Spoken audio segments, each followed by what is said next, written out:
First Contact, an alien encounter, a BBC documentary, which means serious, well documented,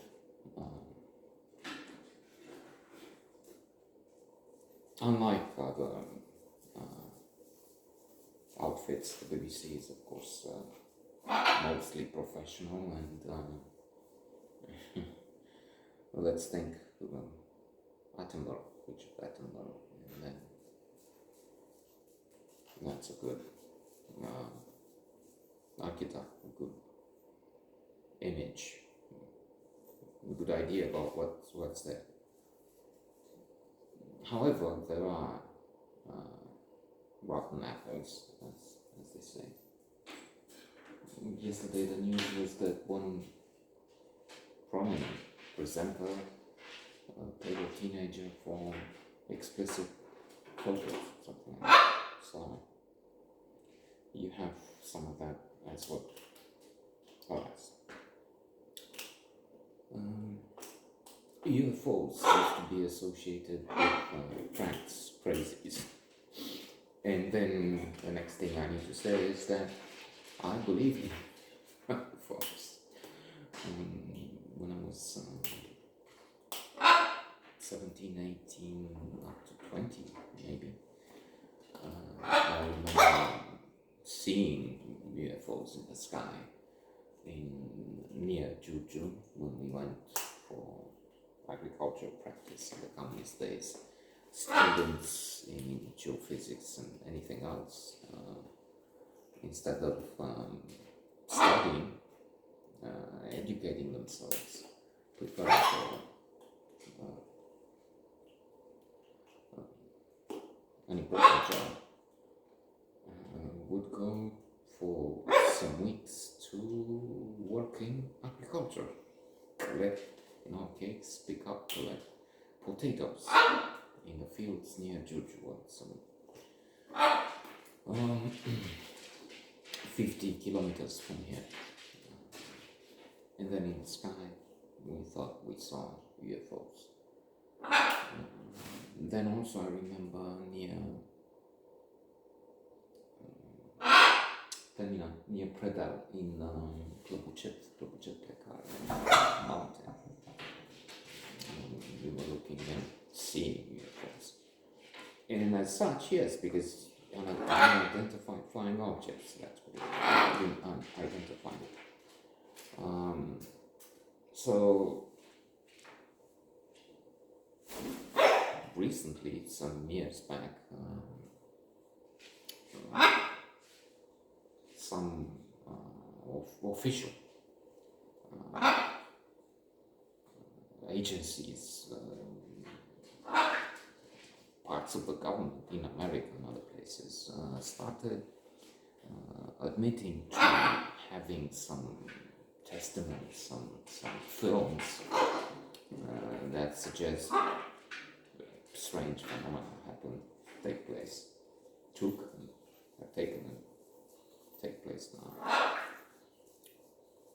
Some of it easily explainable as satellites and then meteorological bodies like the Chinese one flying over US, but others still inexplainable as we see it today with the science we have.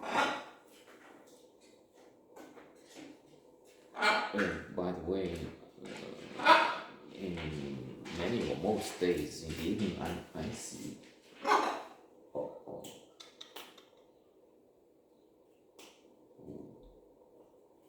There's a dead bird on the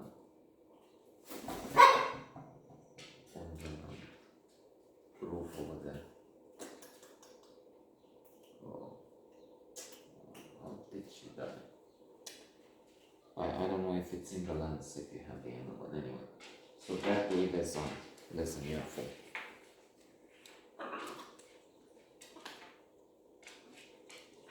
A chick maybe? Anyway. So the magpies here and they nest and they have chicks, and then there are also cats. 7 or so come in the evening for the meal hour, about 8. But then in the meantime, they roam around, of course, and hunt. They come with little birds once in a while.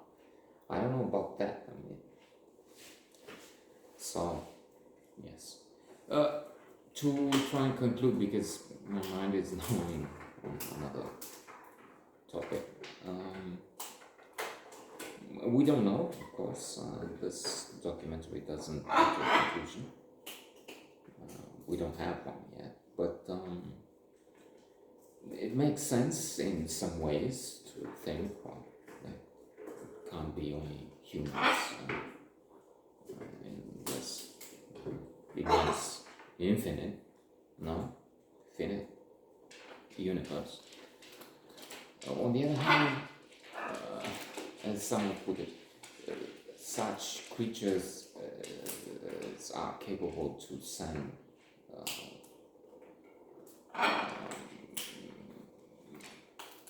their own in the neighborhood of the earth, around the earth, on the earth, and with vehicles, machines, flying objects, which just fly around and not try and communicate with, behave in this manner. Who knows? It's a complex subject, of course. There's much evidence and things. For instance, let me mention this asteroid, this object that is very peculiarly shaped, cylindrical, and then moves also as if it's controlled, as if it has an engine. So there is this, and then so much more. Sightings. Of course, still, it's a huge potential there for mad people to come forward and tell us absurd stories. But some of what happened seems to be true. There may be some aliens out there.